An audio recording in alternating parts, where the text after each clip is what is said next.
বইমেলাটাকে অন্যভাবে দেখতেন, মানে সারা বছর উনি অপেক্ষা করতেন বইমেলায় আসবেন, মানে এটা আমাকে বলেছে যে আমি থাকবো না অথচ বইমেলা হবে, এটা কি মানা যায়? উনি বলতেন আর কি জীবিত অবস্থায়।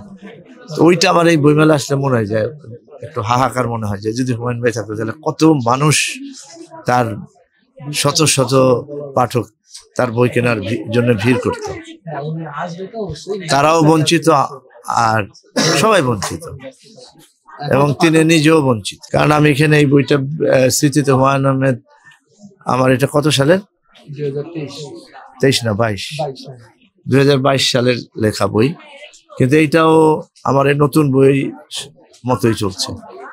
এটা আমার খুব মানে ওইটার চেয়ে এটা বেশি চলছে না, কারণ এটা এখানে হুমায়ুন আহমেদের নাই, আমার না বলা কথা, কন্টেন্ট আছে ভিতরে হুমায়ুন আহমেদের উপরে থাকবেই, আমার সারা জীবনই থাকবে, লিখতে গেলে কিছু না কিছু আসবেই, কিন্তু বইয়ের নাম আর এটা স্মৃতিতে হুমায়ুন আহমেদ, এটা অনেক বিক্রি হচ্ছে।